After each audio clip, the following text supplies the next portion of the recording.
everyone, and thank you so much for tuning in to our 9th episode. We are thrilled to share that today's episode with Jon Moyer is sponsored by 3 musical organizations in the York area.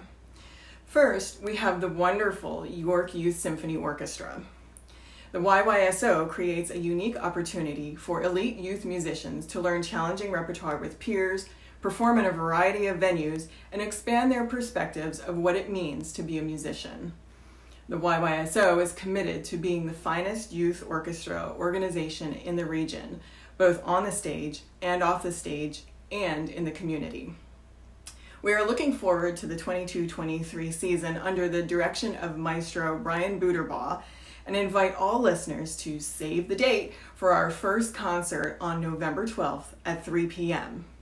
Repertoire will include Rimsky-Korsakov's Capriccio Espagnole and Holst's The Planets. Please visit yorkyouthsymphony.org for updates regarding our fall concert. More information about the YYSO and to find ways on how to support our organization's vision for orchestral excellence in central Pennsylvania. Next, we have the York Music Teachers Association, which is also sponsoring their 2nd episode of Life Between the Notes. The YMTA is a nonprofit local affiliate of the Pennsylvania Music Teachers Association and Music Teachers National Association, which currently serves over 25,000 independent music teachers nationwide. Our goal is to promote the continuing education of independent music teachers in York, as well as provide performance and educational opportunities for their students. And last but certainly not least is the York Symphony Orchestra. The York Symphony Orchestra is a proud sponsor of Life Between the Notes. The York Symphony, with Maestro Lawrence Golan, opens their 90th season with Tchaikovsky's passionate 5th Symphony on Saturday, October 1st at the Appel Center. Tickets start at just $10. Call the Appel Center at 717-846-1111 or order online at yorksymphony.org. On a personal note, we are incredibly grateful for the support we have received in the community and from our sponsors. Thank you to the YYSO, YMTA, and the YSO for their support of this episode. And while we are expressing our gratitude to these great organizations, Morgan and I want to extend our gratitude to you, our listeners. We appreciate all the feedback we have received and also appreciate the sharing of our episodes on social media. This episode with Jon was, while fun, a great reflection on music education and full of great advice for young musicians. Please enjoy Jon's performance along with his Nittany Trombone Quartet colleagues, both before and after our interview. We hope you enjoy this episode as much as we did. Here is Jon's Life Between the Notes.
Everyone, and welcome to Life Between the Notes, where we are going beyond the bio and bringing you interviews of your favorite South Central Pennsylvania musicians. I'm Kirsten Myers, a local oboist living in the Lancaster area, and with me today is Morgan Davis, a local flutist also in the Lancaster area. Hello, Morgan. Hi. How are your cats today? They're good. Everybody's Chilling out. They've had a much less eventful week than I have. They're good. So lucky. They're so lucky. So this is our last interview in our summer series of 2022. And today we are thrilled that Dr. Jon Moyer is here to share his musical journey as a trombonist and the dichotomy of teaching music students ranging from beginner levels through master's students at the university level. We will have more on that later, of course. But first, hello, Jon, and thank you so much for taking the time out of your busy schedule to chat with us today. Thanks. It's a thrill to be here. I also have a cat who could make an appearance at some time. She usually doesn't make a lot of noise unless I'm on Zoom. So. Oh yeah, of course. That's when they all kinds of like tails and meows and. Yes. We've got coffee and cats. That's usually the theme. Yes. That is our. I was trying to think of how long we've known each other, Jon, and we were together at the summer music program at York College, and that might have been 12 years ago. I'm not sure how long that was. Yeah, I think so. I know I started at York College around 2003, 2000, somewhere around there, and I think the summer program had just got kicked off. It may have been a little bit longer than 12 years, but that was a great time. I really enjoyed that time with the faculty and all those. Yes. Yeah, it was great. And so we've seen each other once in a while in different venues and such, but he's also high on my nice list for being a beginning band director who actually starts students on the oboe. So thank you for that. I find that to be crucial for the oboe in general and for teachers like myself. And I'm also smart enough to send them to you as quickly as I can. Oh, well, thank you for that. But here is a bit more information about Jon. He is an adjunct faculty member at Messiah University in Grantham, Pennsylvania, where he teaches applied music and directs the school's trombone ensemble. In addition to duties with trombone, he is a member of the graduate school's music education faculty. Prior to his appointment at Messiah, he served as adjunct professor of low brass, including trombone, euphonium, and tuba, at York College of Pennsylvania from 2001 to 2020, teaching applied music, brass ensemble, brass methods courses, along with winds and percussion in the college's summer music program. For nearly 30 years, Jon has been the instrumental music instructor and the intermediate level band director at Central York School District in Pennsylvania, where he works with beginning and developing band students in grades 5 and 6. Jon is a founding member and tenor trombonist of the Nittany Trombone Quartet. This group, formed in 1987, has played countless concerts, clinics, and master classes at campuses across the United States. In celebration of their 25th anniversary, their group released an album of all original holiday music entitled Christmas with the Nittany Trombone Quartet. All 25 tracks are available on all digital and streaming outlets. In addition to the Trombone Quartet, he is a member of First Capitol Brass, the President's Brass at Messiah University, and performs frequently with numerous ensembles throughout the central Pennsylvania area. Jon is an S.E. Shires Company trombone artist. Dr. Moyer hails from Butler, Pennsylvania. He holds a Bachelor of Science in Music Education from Penn State University, Master of Science in Music Education from Towson University, and the Doctor of Musical Arts from Boston University. Jon, his wife Angeline, and their children Lauren and James reside in York, Pennsylvania. So, Jon, oh my gosh. Is there anything more awkward than listening to someone read your bio? You did a beautiful job, but it's still tough to sit through, isn't it? Morgan has said that in the past, that it's a hard thing. Yeah, and I think we've had so many people comment on that, but I've done other friends' podcasts, and then they read my bio, and it's like, oh, this is so cringy. Yes, there are some awkward things about doing a podcast and even listening to yourself and having to edit it. It can be challenging. So anyway, again, thank you for being here. So our focus in our podcast is South Central Pennsylvania musicians However, you're originally from Butler, Pennsylvania, yet we are still accepting you on this podcast. Oh, thank you so much.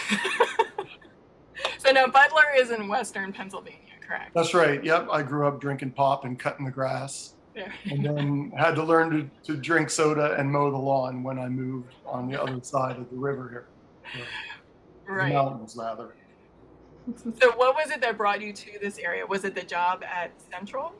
Yeah, it really was. When I was at Penn State, actually, I was going to stay and do a master's degree, but I got married as a junior. And my wife and I both decided that it was time to move on and kind of become an adult and get a job. And there was a consortium from York County that had come and done a hiring event on campus. So I kind of went and did an interview. They put my letter and results of the interview in a file kind of for the county, and then it narrowed down from there. So I didn't have any real ties. We were willing to move. We didn't move too far. But that's what brought me to York right out of undergrad. Okay. And this was at Penn State when you were at Penn State. Right. Yeah. The consortium had come to Penn State. I didn't know too much about York. I hadn't been to this area a whole lot. Right. Right. Okay. Great. So as far as when you started, was trombone your first instrument? No, it wasn't. I started out with piano, probably as young as in kindergarten.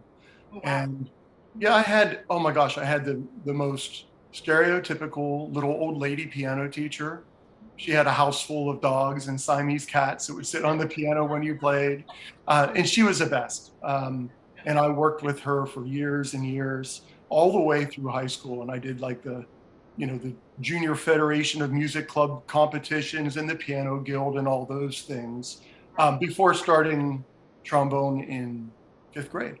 Okay. All right. So now I imagine, was it one of your parents who like pushed for the piano, or were you actually asking for piano lessons in kindergarten? No, we had a piano in the house. We still own it.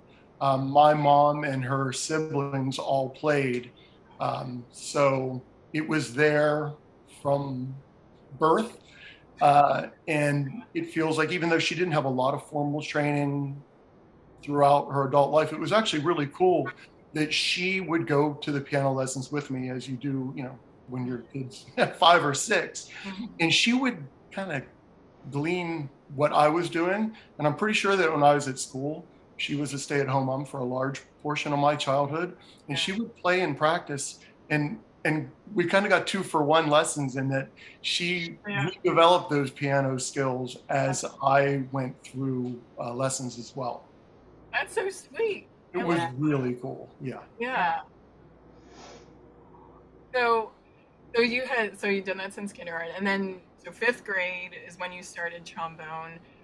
Why did you choose the trombone?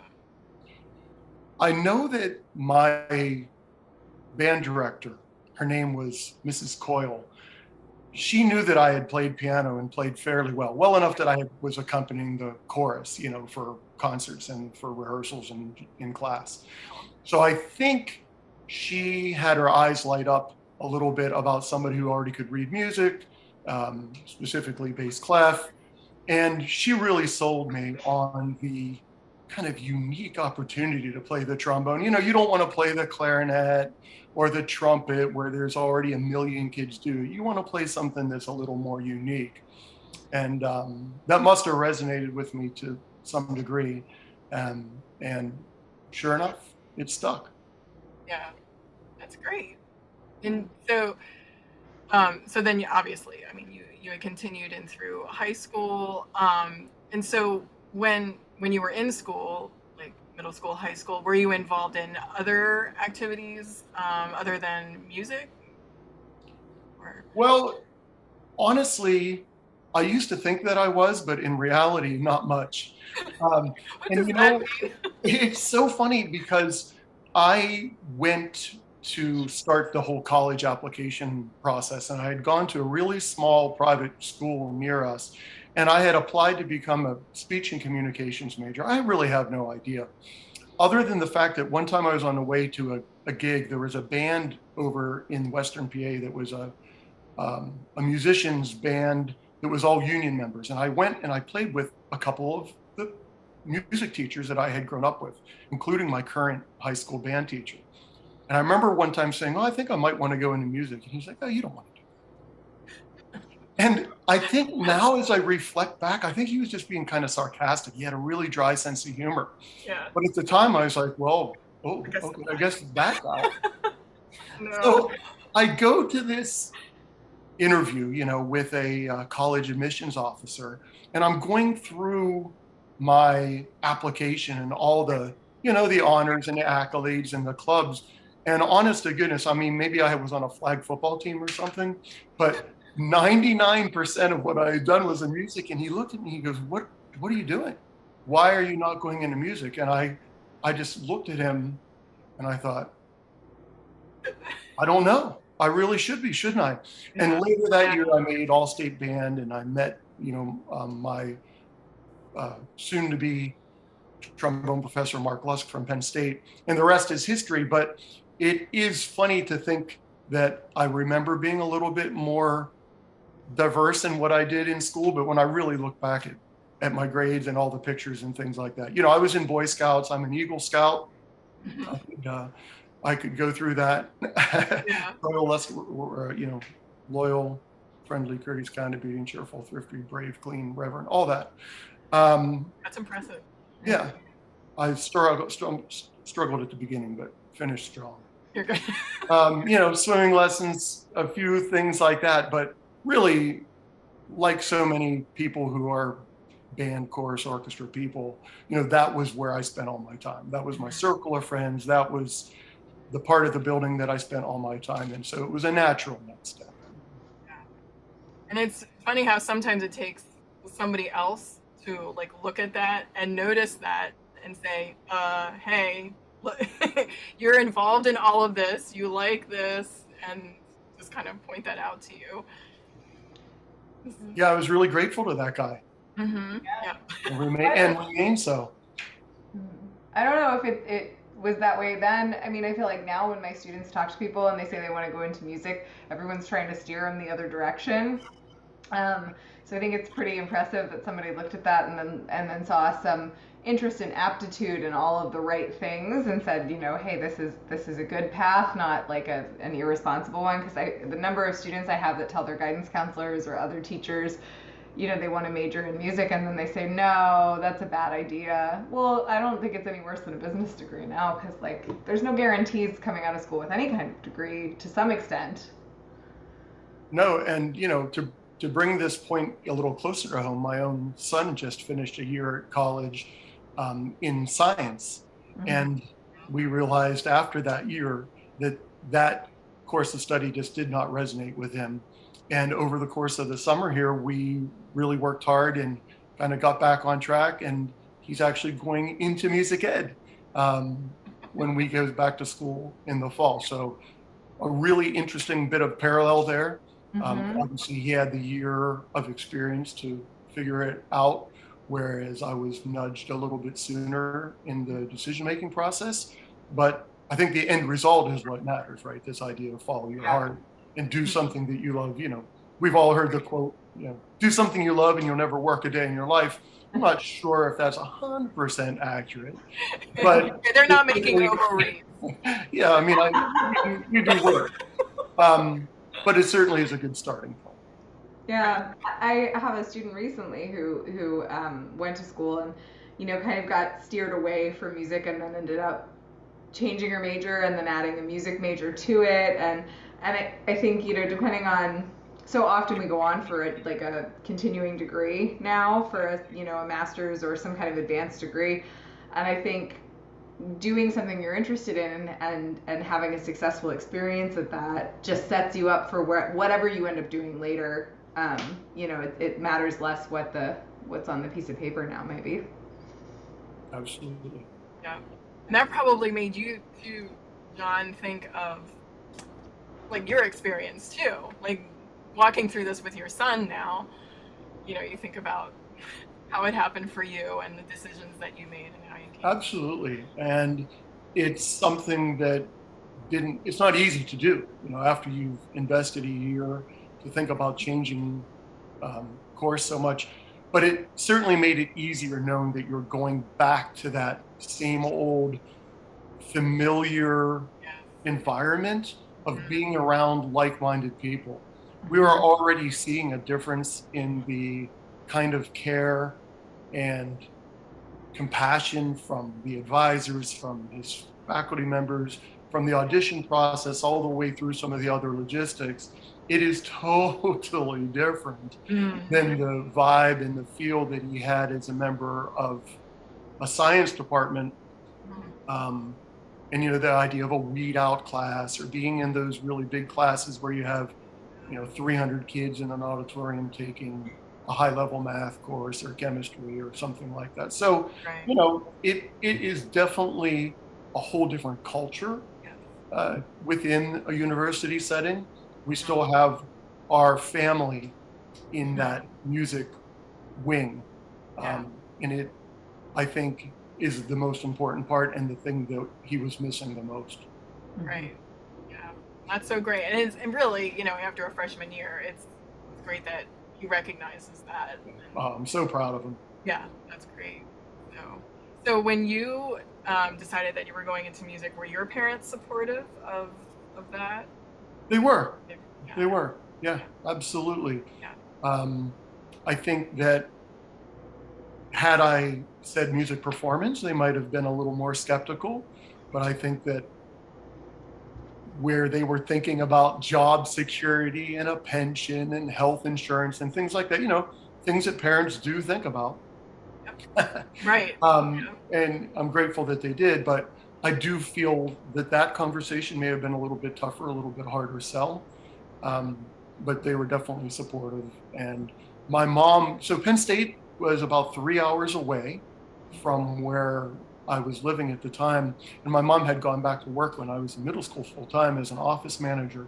And she would get off work and work through her lunch and drive to Penn State and see almost every concert that I was in. And then go home and get home at whatever hour. My dad was a steel worker who worked swing shift. He wasn't able to do it quite as often, but they both really enjoyed being there, watching that whole process. And my mom's not with us anymore, but I still love looking out in the audience and seeing my dad there, and my kids and my parents, and still sharing that, and what a gift that is, to still be able to connect with your family, to have them come and see you perform, or just be part of your journey and share such an important part of your life with you. Yeah, you make such an interesting, I think for all of us, it's important you see people that you care about in the audience. And I know when I went to music school and I was an only child, I really took my parents along for the whole ride. They lived through all the ups and downs of that whole experience with me. And in a similar way, I grew up close to Penn State, and then I went to Ohio State. So, dear. Yeah. That changes the tone of the whole podcast now. It's over. Yeah, that's the end. My goodness. All right. Well, so, but at least we still have music in common. Something in common. But they would drive to 5 hours to come see an important concert, and listen to me cry on the phone when I had a bad lesson. You take everybody with you when you do it. It's a whole life decision to be a music major. For sure. Yeah. So while you were at Penn State, had you known then, what direction you wanted to go in, whether it was teaching in the schools, or now, of course, you're doing some university level teaching, had that ever crossed your mind? I don't think the college teaching was a consideration or even a thought at all at that point. And even if it had, I don't think I would have understood exactly what it took to get to that point. But I find this to be pretty interesting. I sometimes talk to groups like the student groups and college campuses, who are talking about careers in music ed. And a lot of times I will admit that my job that I currently have, and will be starting my 30th year in the fall, was not my dream job at all, was not what I pictured doing. I honestly think that most kids, when they decide to go into music education, it's because of the experience that they had most recently in middle school, in high school, where you're really making art at a high level. You're getting all those, crackling, sizzling synapses happen with the aesthetic response. And what I had talked about earlier is happening, where you feel this sense of family. You feel so incredibly close. I'm sure everyone listening who's a musician can picture sitting in high school band, orchestra, chorus, can picture being in their private lessons because of the connection, Morgan, that you just talked about. The connection that music makes with us is so strong that I think that most kids go into music kind of picture themselves going back to their hometown and kind of being in that position, right? Yeah. Being the high school band, orchestra, chorus teacher, or just being in a similar situation. But the reality is those jobs are a little harder to come by. Because in larger districts, someone who is currently in elementary or middle school may bid into or want to move up. And also, when you have some of the high-powered music programs like the ones we have in this area, you may not necessarily be looking for a first-year student to come and be the face of a big band or choir or orchestra program. So I think a lot of times you have to change your goals a little bit along the way and take the job that is offered. And then once you're a little bit more established, you have some things on your resume, then if your heart so desires, you can look at shifting. But I can't imagine being able to try and do all the things that I do playing and also teaching at the college level if I was a middle school or a high school teacher. Right. You probably don't encounter, both of you guys, as you are out playing gigs, you might not sit beside too many high school teachers simply because of the incredible extracurricular schedule that they have to manage. Right. In my case, in the band world, you go from marching band that's already started with music practices and band camps and all those things, and you get through that, and then you might get in a holiday season where you may have some extra groups and concerts, and then boom, you're into jazz band and musical and all those things. So it leaves precious little time to be able to do it. So when I do talk to young kids in music education, I do encourage them to at least consider a job like mine, because you do have a little bit more freedom with the evening commitments, but it's also a super important job. Yes. Yeah, big time. I think you said something really insightful, though, that's not related to how important, but you're right. It's really important to have somebody working with those young players. But I think about our expectations of what life will be like on the other side of college if we're music education majors, but also music performance majors. Even though you understand how difficult what you do is, I think students leave school and it's a little easy to become slightly jaded, or to feel a little disappointed in the realities of what's available in those first few years. Oh, for sure. When I came to York, I had felt pretty confident about my playing. As I said, I was going to do a master's degree. I'd been accepted and had an assistantship that I was going to do a master's degree in performance. So I came to York and I was like, yeah, here I am, York. You're so lucky to have, a new trombone player here. But what I figured out was that there was already, dozens and dozens, and they were already in the seats and well-established and great players, some of them who I became friends with later. But you don't just necessarily blow into a new town and have everybody offer you a spot in their ensemble. So regardless of your music ed, music performance, those opportunities aren't always as available as you would hope or think they would. And it's not just about how well you play. Yeah, it depends on the area, and just reestablishing yourself somewhere else, I think, musically is very difficult. Morgan has talked about this because, she did that when she moved to Lancaster as well. You really have to get out there and pound the pavement. And it's very much like your interpersonal skills are as important or more important. I mean, you have to be prepared, you have to play well, but you have to be able to talk to people and be interested in people and understand the situations that you're entering where people, especially in this area, have become so established and are really excellent musicians, and you're sort of walking into that whole environment. Yeah, it's a unique dynamic for sure. And I think it's really boils down to relationships, right? So, yes, you have to be able to play the book, but the relationships that you foster with, whether it's people within your section, whether it's people, personnel managers, or other people that you encounter, that relationship has to be strong and solid as well. And sometimes it just takes time. And also it takes some luck, right? My former marching band director, Dr. Bundy from Penn State, said that success comes where opportunity and preparation cross. And, I remember I was practicing in my room at my elementary school. I'd only been at this teaching for a couple years, but as I said, I was struggling. I was not gigging a lot. And I was practicing a little bit after school, and the school nurse walked past and goes, "Oh, you play the trombone?" I didn't know that. And I said, "Yeah, that's my main instrument." And I was just kind of trying to sharpen the axe a little bit. And she goes, "Well, my church needs someone to play for Easter." And I said, "Well, that would be great. I would love to do that." And, I'll cut a long story short here and say that when I got there, the other trombone player was playing in the symphony, was actually one of the officers in the symphony, and had provided an opportunity for me to sub.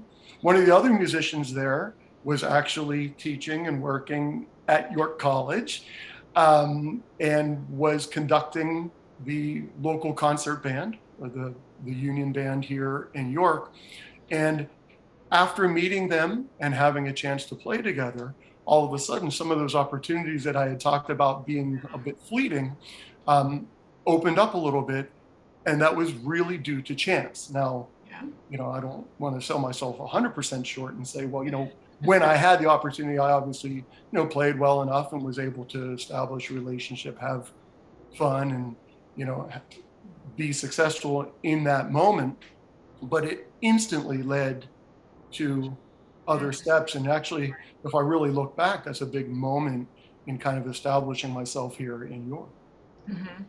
There are so many parallels in that to when I got here, and it was like a church gig that turned into another gig that was with a personnel manager, and it was like a very similar experience of just being able to show up and do a good job, but also get to know people. And I think it's really cool to hear how that comes together for people. Yeah. So you're saying we should practice in public places so that people will hear us, and then recommend us for church gigs. You never know. I mean, she was in the church's choir, and the director must have said, "Hey, if you guys know any trombone players, let me know." Yeah, and, who knew?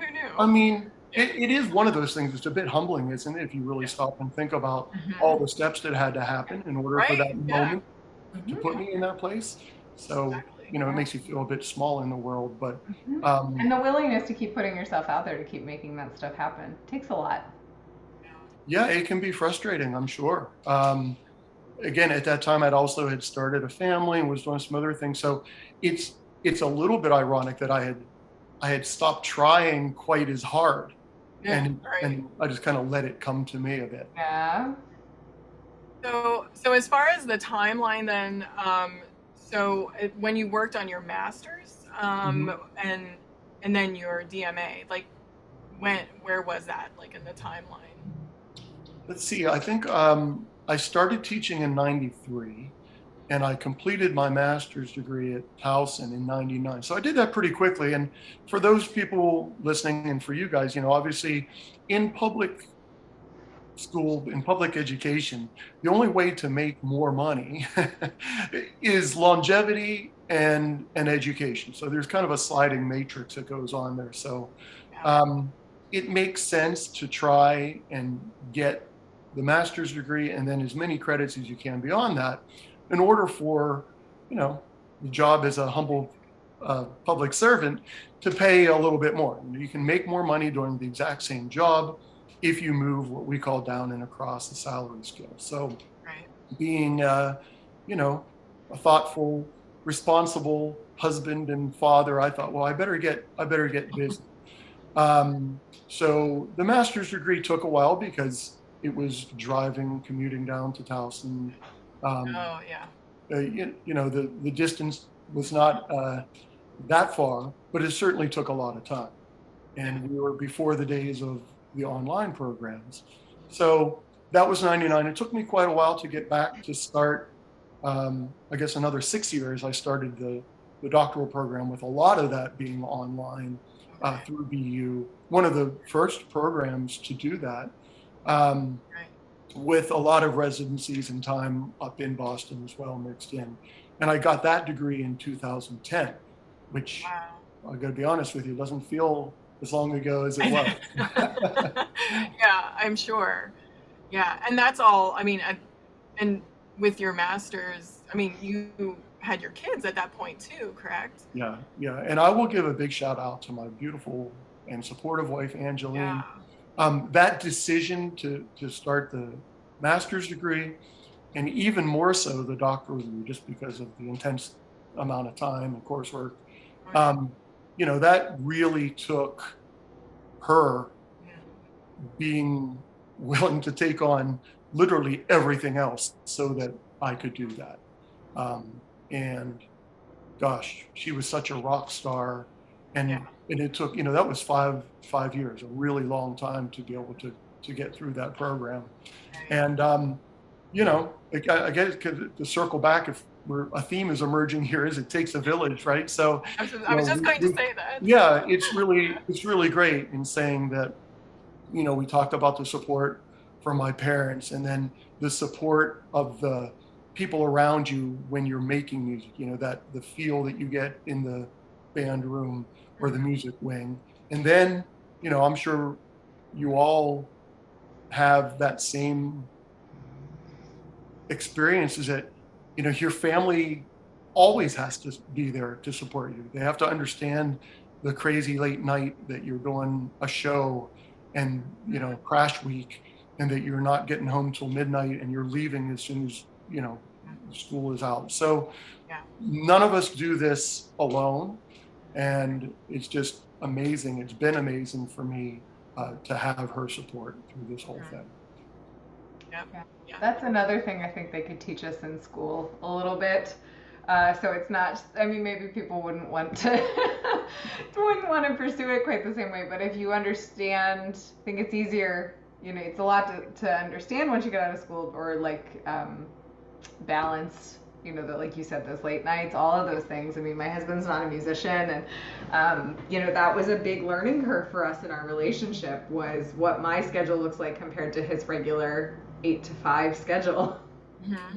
Yeah. Trying to explain why you're driving an hour and a half for an hour-long concert, an hour and a half back, and then for whatever the union scale is, or for $50 or whatever that is, with gas prices the way they are and things. That can be a tough sell sometimes, right? Yes. Yeah, but I love what I do. Yeah. But logistically, and then with kids too, it's, you have the tag team parenting kind of thing going on a lot of times as well. And so in your in your career as a student, did you have a teacher that stood out to you that was particularly influential, who helped you out a lot? Yeah, I'm going to name a couple. I'm going to cheat and name a couple. No, that's fine, because we've all had quite a few. Yeah, and obviously, you'd like to almost mention every single one, because in becoming the musician and teacher I am, everyone has played a role. So, all those influences kind of soak in, and then what comes out is some sort of an amazing combination of all the teaching that you've had prior. However, Corky Whitacre was my first real trombone teacher, who helped me really dig into the technique of the instrument. I had been relying mostly on my piano experience and background and just whatever natural ability to play.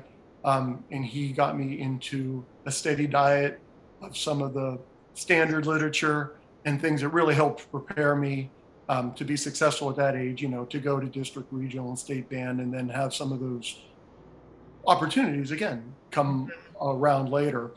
And then at Penn State, my studio teacher was Mark Lusk, and Mark kind of fed and really focused on the complete other end of the spectrum. And for him, it was all about just making beautiful music lines. He's a guy that as you're playing one of these vocal leases, he's screaming in your ear, just singing along at the top of his lungs, right. encouraging you to make sure that you are in fact singing through the horn. And in focusing on music, the technique will come. So those two guys together really gave me what I needed to be successful.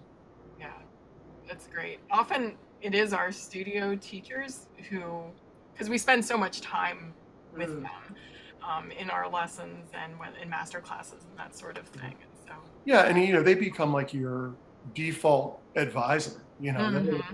How many times did you have a lesson that became a counseling session, right? You play for 3 minutes and they can tell right off the bat that something's wrong. You put the horn down, and an hour later you're walking out of there and you realize you haven't played a note since. But certainly that's what makes that relationship special. And I mentioned in our pre-recording session, that I had just done a tour recently and gone back with the Nittany Trombone Quartet and played on campus. We've done that several times, but every time we do that, you're instantly transformed back to that time when you're such an impression time, when you're just so young and 18, 19, and to have that kind of influence and have those kind of musical experiences there, you're instantly transformed back as soon as you step foot on campus. And it's really amazing to think about those people who dedicate their lives to that interaction, that one-on-one, the number of times I cried in a lesson in college. But you think about, too, just the ensemble directors, the way those people make an impact really becomes such a important, woven part of your experience as a musician. I think you articulated that so well. It's really kind of overwhelming to think about. It is, yeah. And, I had mentioned teachers, but as you say, when you talk about all the different ensemble directors and the little pearls of wisdom that they drop up there, or the way that they explain something, or the way that they help turn a phrase, it really is incredible how much of it goes into your brain somewhere, and then you find yourself pulling it out like a filing cabinet, right? You go back and you pull this thing out. Where did that come from? Yeah. And it's just amazing. And you think about then how important it is, the influence that we all have on our students, whether it's a fourth grade kid that's in their second or third lesson, or someone who is, going to graduate the next semester from college. Every one of those opportunities is an opportunity to make an impression in some way, whether it's, something silly and connecting with a personality, or, something that sticks with them as a tool that they're going to use in their own playing or teaching later. So again, a humbling moment to think about. And what is that like for you to go from teaching a beginning band student who they've never touched an instrument before, to then going to Messiah and teaching and in the same day too, right? So you grab something, I drive, and I'm in this entirely different world. So I like to joke and say that it's not as different as you think. And Explains. Well, literally, there are times where I do talk to college students about the same kind of things that I talk to beginning band students about, like, hey, could you stand up straight, please? Oh. Or, what are you doing with your hands? Or, that articulation says it should be tongued and you're slurring it. You realize that, right? So that's the kind of funny part, is that you realize that you're teaching or reteaching or reinforcing a lot of those basics, even with really advanced players, right? We all need to be reminded. And I want to let everyone know that if you've had any of my students, I do tell them to do these things. They just don't always remember, right? Right. I think we all say that. Yeah. Yeah. Yes. Or when they go to a class and they hear someone else say the same thing and they go, oh my gosh, did you know you're supposed to do this? Oh, it drives you crazy. Yes. Saying it for years. I mean, so being a teacher at both of those levels is really being a sounding board, being a mirror, saying, hey, do you realize that you're doing this? Well, don't do that anymore. That's not right. Or start doing this instead. Right. But for me, I think it all has to do with goal setting. We have little short-term goals, long-term goals. For a beginning band student, one of their short-term goals might be, do not open the case upside down and dump the contents of your instrument all over the floor. And it may take a couple of weeks to learn that. And of course, you have the very building blocks, lines and spaces and rhythms and all those amazing things, as well as some of the things that are a little more murky, like telling someone to play with a dark sound or to play something lightly, and helping to work out, that imagery, where, the same day later on, I might have someone whose short-term goal is to win a concerto competition. I guess that'd be more of a long-term goal, but, looking at those steps to go through there. So I think knowing where you are and knowing where you're trying to go is something that leads, both of those two things together as far as the way you structure a lesson. You're looking at a long journey either way. Right. Yep. So, and I'm curious, so as a beginning band director, how do you find a good fit instrument wise for a student? What does that look like? I have changed my way of thinking about this as I've gotten older and hopefully wiser. We have done away with the instrument rental petting zoo night, and moved towards letting a student simply play the instrument that they really want to learn to play. I have found my experience in my setting that there are very few kids who are physically unable to play the instrument that they want to play. That's not to say that there aren't some physical traits or characteristics that they have that might lend themselves better to another instrument or lend themselves perfectly well to the one they've chosen, right? You can picture the really tiny trombone player with short arms or, something like that. But generally, I really think it's important that if a kid comes to you and has their heart set on playing the tuba, that unless there is some really compelling reason, then let's let the kid play the tuba. Yeah. Right? Right. There is something there. There's something that attracted him to the sound, even if it's just because it's big and shiny, then okay. Yeah. And over the course of their lessons, if it becomes apparent that they just absolutely cannot physically do it, they cannot find their magic spot to make a sound on the head joint. They cannot, get the embouchure right for a single reed or other things, then I will suggest, hey, there are other options out there. But I really feel strongly that letting them kind of pick what they love is a great starting point, right? When you're asking them to go home and practice and do all these things. Well, that's the thing.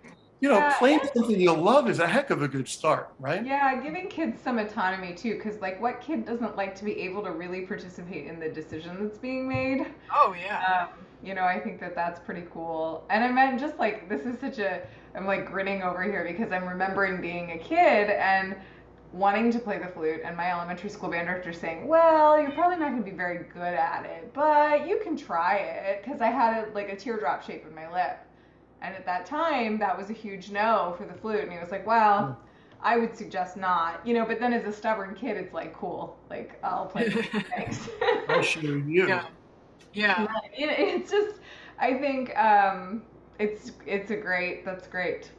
Yeah, and honestly, like is something that I'm like totally passionate about, because if it's something that, they want to do and they love the sound of it, like why would you discourage somebody from doing it? Because, like long term, like more than likely they're going to stick with it if it's something that they chose themselves. Well, you're starting with that as an advantage to begin with, right? If you steer them towards an instrument that they're always like, I really didn't want to play that. Mm-hmm. Trying to encourage them to do all the things, it's a lot of work, a lot of hard work. So I feel like that's an advantage. And, there are people who will subscribe to a philosophy that you want to have balanced instrumentation or having a quota. And I understand there's a certain reality of that. Right. I believe I may have told you that I have 4 or 5 oboes in one band, in my beginning band. That's the perfect balance. Yeah. That is no one's idea of perfect balance. But, in fairness to those kids, it's a beginning band anyway. We don't have the perfect sound pyramid in place. So we don't know what's going to happen later, who's going to stick with. And I just don't know that having perfect balanced instrumentation in 6th grade means that it's going to have any of that kind of result in 9th or 10th, in that way. Right. Well, I feel like you're hinting at something else that's really important for teaching beginning band students, which is patience, and letting them pick something they like and then take the time to get to know it, and not being so hasty to say, no, play this other instrument, do this thing. Because I know that I've had plenty of beginning students, and I love working with beginners, come to me, and I'm sitting in this lesson going, I am not sure that this is ever going to come together, because you're not seeing like the recognition or whatever it is, the shape developing in the embouchure, and then within a year or two, those kids are just like thriving, because they had the time and the space to figure it out. So yeah. Yeah, and for me, I spent a lot of time early in my career, and I still do. I practice all those instruments. Like I'm pretty okay at them, because I feel like it's so important that they hear someone model a sound that is something that they can aspire to make. Right. How else would they know? Yeah. Right. And, we don't always think about this, but there are tons of kids who the only instruction they get is that first year of lessons, and everything else they do, they have to get from the large group experience. This is something that's pretty unique to band and orchestra and chorus. You can get a kid who really doesn't go to what you would call a lesson. They may go to a sectional or a help session, but everything they learn about playing, they learn in band or in orchestra or in choir. And that's a huge responsibility for those teachers, to have enough understanding of the principles and pedagogy of all those brass, woodwind, percussion instruments, in my case, to be able to make sure that you're giving them a good start, a solid foundation. So I know I talked about earlier the fact that, I have my evenings, but that I didn't mean to imply that it was an easier job as a result. No. Yeah. Right. Yeah. No, not at all. And so speaking of that, so with the COVID shutdown, like how did that affect what you do? Because of course, music, and especially beginning band or orchestra, I mean, it's so hands-on. And you did you start kids that year? We did not. No, we had a bit of a strong response in our buildings to the way that music was delivered. And in hindsight, maybe I had wished it hadn't been, but it was uncharted territory. So I don't want to sound like I'm bitter about it or anything, but we had no instrument playing at all, no wind instruments at all for that entire school year.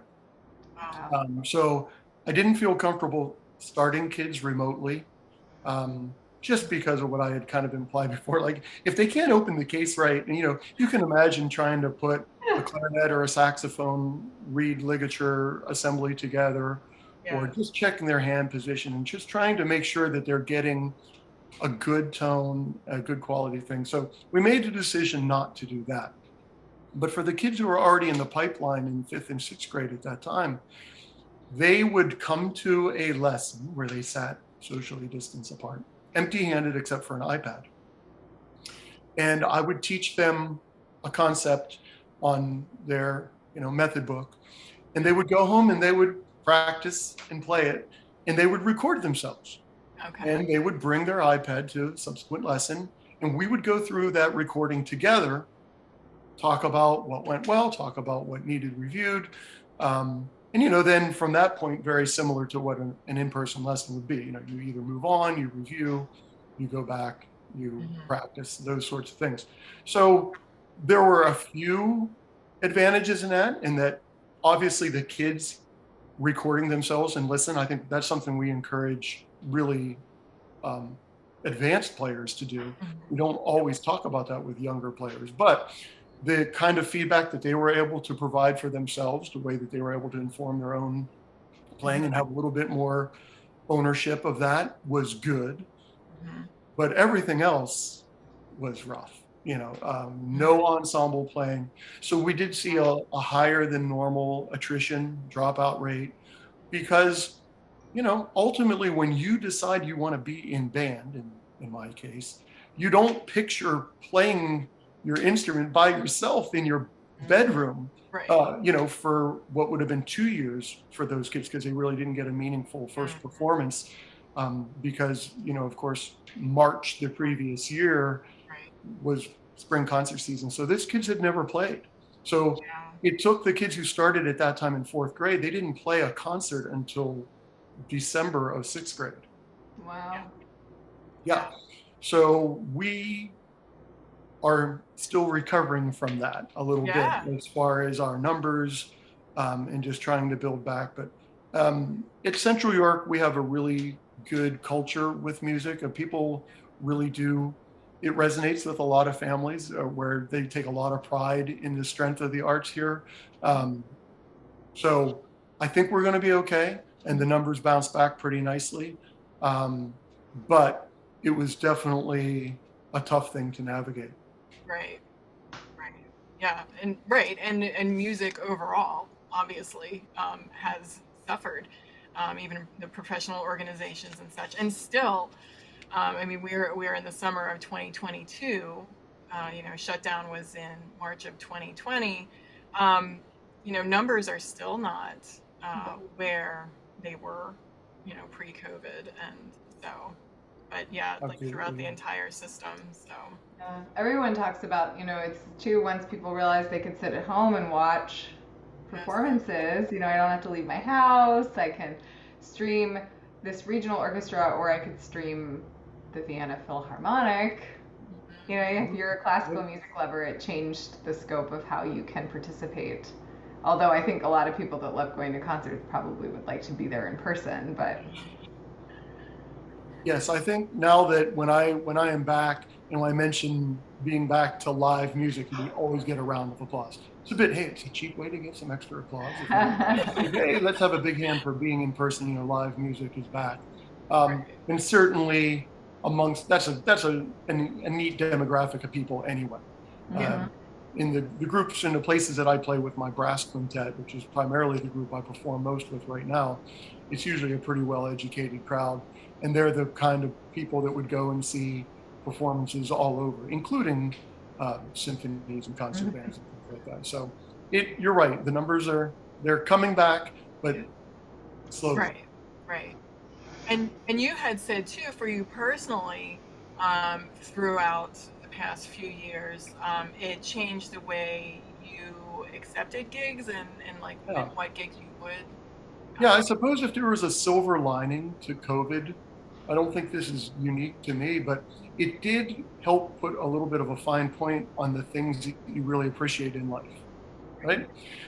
So we had moved into a newer home for us about that time. And I found myself immersed in all these home improvement projects, kind of renovations and all these kind of things. And my kids were here so much more. And I realized that there was some of the work that I had been doing as a performer, I didn't miss when they weren't available. And I kind of had a real moment where I stopped and said, at the age that I'm at now, maybe I don't need to say yes to every playing opportunity that comes in my inbox. And maybe I also don't have to take on every private student that kind of, comes my way too. And, we talked a lot about the struggle of trying to become established. And I think one of the things then we're conditioned to is, if you turn down this job, they're not going to call you again, right? They're going to find someone else and they're going to establish a new relationship there. So you do have to be at peace with that a little bit.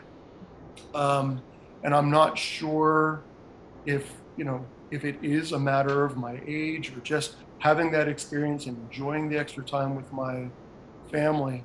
But, the example that I mentioned before, driving forever to play a gig and drive back and then, for $50 or whatever it is, I'm willing to do that if I know it's a great musical experience or if I'm performing with people or a conductor or something that I love. There has to be value in it other than being busy. Being busy is cool. And, I think on social media, those of us who, are out there on social media, you see the people who post my office for the night. And there's so many folks who are doing really cool things. And, they're playing here and there and everywhere. And it looks like, my gosh, every time they turn around. And it's hard to not have a little tiny voice in the back of your head that says, you're missing out on some of that. But I do feel like there is some sort of a sliding matrix for me that has to do with the quality of the musical experience. And let's be honest, the pay too. And then just the amount of time that it would take me, away from the other responsibilities and my family. So I definitely did not return to some of the things that I was doing pre-COVID. And I think without exception, I don't regret that decision. I feel really good about it. I feel just really good about making a conscious decision to use my time in a way that, makes me happy. Right. Yeah. Kristen and I have talked about this before. I think it's like, or maybe it's come up in other interviews even, but it's been, I think it's what are we working so hard for, taking all of those gigs, taking all of those students, if it's not to reach a point where you can exercise some choice, and then I think coming out of COVID, that feeling of, if not now, when, gave a lot of us who have worked really hard to get established a nudge to say, maybe now is when you can let go of those things that take away from your time to prepare for other gigs, your time to be with your family. But it's hard because you're taught that from such an early age to just do it all because you should be so glad to work, and we are, so it's really interesting. Yeah, it provided a clean break, right? A chance to reassess. Because I think you don't have the time to stop and reflect on it. You just do it because you've always done it. Yeah. And that's not a good reason to do anything. No. Yeah. How many of us would have said no to anything before that? Yeah, right. Just as a leadership or, that philosophy is to say that, well, I've always done that. It just isn't necessarily, doesn't mean it's the best way to do it. So just like re-examining things has been, it's been really great. It's like that quote about insanity, it's like if you keep doing the same thing and then you expect a different result. So, now what would you say has been the most challenging aspect of your career as a whole? Wow. I'm gonna answer with the easy questions. Yeah, you know what? I think actually, I do think balance. I think finding balance, I think that there have been times where I have allowed that rat race, that mentality to tip the scales, to allow things to get out of balance. And that created, all kinds of problems. I don't think I was as present that I needed to be, here at home. And I probably wasn't doing, a great service to the jobs and to the playing as well. So it is hard to keep playing at a really high level, and balance all the other things that we have, whether it's and have a full-time job and a family. Right. So I feel like I don't know that I can point to a singular moment, but I can recall moments in which the scales tipped. Right.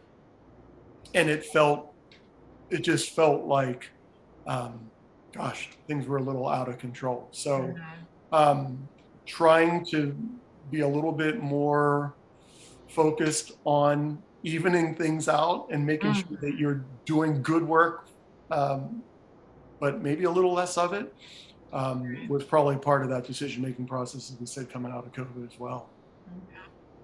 And what part of your career have you enjoyed the most? Well, I mean, you've got a lot going on. Yeah. Well, 30 years is a long time.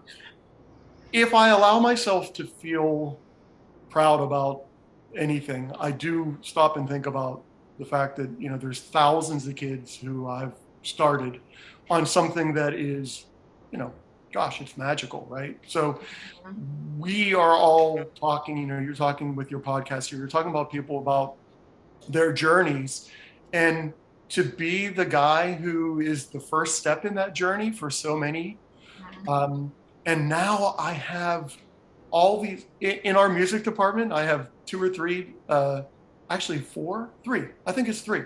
There's three people in our music department that were my students. Now my colleagues. How cool is that? Yeah, it's amazing. And if I go to a PMEA conference or something like that, I see tons of kids that I had, either privately or, and to see them being successful is wildly exciting. And even the idea of, taking the kid who really didn't know how to open their case and having them, finish book one of Essential Elements, there's a lot of satisfaction that comes from that. It's not a musically satisfying experience necessarily, right? I'm not getting a lot of chills as I'm conducting my fifth grade group. But if you stop and think about where they've come to where they are, it's nothing short of amazing. And, the relationships that you build along the way, even with these kids who are, 10 and 11, is really cool too. And their families, you kind of are with them. Then I'm going to their middle school, I'm going to their high school concerts, I'm seeing their successes, on social media. And I'm equally proud of the kids who didn't go on and continue to play, but still got the most out of that experience all the way through high school. Obviously we have to understand that a huge portion of the kids that I start are going to quit at some point. The number of my former students who are still making music is insanely small, right? So so you have to embrace and be proud of the journey, and what it's done for their lives, who it's helped them become. So I honestly think that when I do that, if I go and I watch a high school band concert and I think about all those kids and imagine what they looked like and sounded like when they were 9 or 10, it's just an amazing experience. It really is. Yeah. Okay, so here's my loaded question for the day. So what do you feel, especially like post-COVID or post-COVID shutdown, what do you feel is the greatest challenge for music educators today? Well, I mean, is it different than maybe what it was a few years ago? I think it is, yeah. And so I told you how proud I was that my son was going into music education, but I would be lying if I didn't say that I was a little apprehensive, a little scared too. And it really isn't as much about music education. I think that we still have those families who believe that it's really important to them. And as I say, in a district like mine, we have this history, this culture where people are going to send their kids to band or orchestra or chorus because they had such a good experience with it. So we have that part of the population sewn up, right? We have our people. But gosh, guys, education in general is a bit of a volatile place to be. And I'm not referring to violence in school necessarily, although, that's a concern and something that grabs headlines, but we seem to be fighting about, just about everything. There are protests. Our school board is under attack for almost any decision they make. They're going to make half the population upset. And I think that there's a lot more focus on being critical of teachers in general. I'm all for parents being super involved and active in their child's education, but you really would like to see them be more partners than just critics. And so I think it's a tough time just for education in general, just due to the higher level of scrutiny. And it could have something to do with all the social media and just the way that things get blown out of proportion or become bullet talking points in such a hurry. And we just find ourselves in the middle of so many of these moments that it can be a little tiring. And we can lose sight of what really matters. Like when my door closes and I'm in there with, a couple trumpet players and we're working on range, and none of that matters. None of it matters. But gosh, it's there before school, after school, in the news, all those things. And it does weigh on you a little bit. So I worry about that next wave. How many kids are going to think about education, whether it's music or otherwise, as a really viable option? Do you want to expose yourself to that level of scrutiny? Do you want to be out there in that work? And it may just be that is limiting or holding back some of the best and brightest people from becoming educators, whether it's music or otherwise. And that's scary, because I do think that, at least when I look back on my age, my generation, a lot of the best and brightest kids did go on and be, they wanted to be teachers. Your valedictorian. So your top 10 or 15% of the class, a lot of them really did aspire to be teachers. And I'm not so sure that's the case as much now. So I maybe gave you a loaded answer to the loaded question, and just saying that, yeah, well, you need to say, well, these are challenging times, but it feels like there's no end in sight right, for those challenges. So what advice do you have, if any, for young musicians who are seeking a career in music or music education? I don't know. Yeah. What do you tell your son? I say focus on the music, because that's the thing that led you there. And that's the thing, that's the connection, that's the relationship, that's what you're building, that's what you're working on with your students. Everything else is just clutter and noise. And certainly the clutter and noise can push into and have an effect on the way you feel and the way that the energy that you bring to the group. But if you could just focus on the 40 minutes that you have those kids in front of you, none of that is really there in that moment. Now, that is a very, probably a little overly simple way to look at it, but that's what keeps me coming back, for 30 years. And I think that that's the kind of way you would have to focus on it. Like, music has been super important to me. I want to share that with others, whether it's kids who are 9 and 10, the people who sit crisscross applesauce with our kindergartners and first graders and do all those incredible music activities. It's important work because music resonates with us in a way that, other things don't. So I suppose that would be the advice, is to try and focus on that and let the other things slip away. But, realizing that is not easy. And what I'm hearing you say too is the relationships, not just the music, but the relationships like through music that you, and the connection that you're having with your students in that time that you have with them. Yeah. So I still hang out in the band wing, right? I'm still there. We have our little part of the building where the general music teacher and the choral teacher, and we still get to have that same feeling. And how lucky are we, right? Mm-hmm. So a lot of people who loved their high school or middle school music experience, if they didn't follow that path, then, that's kind of gone. Mm-hmm. I don't know, maybe you get that same thing at the water cooler at the factory or something, but probably not.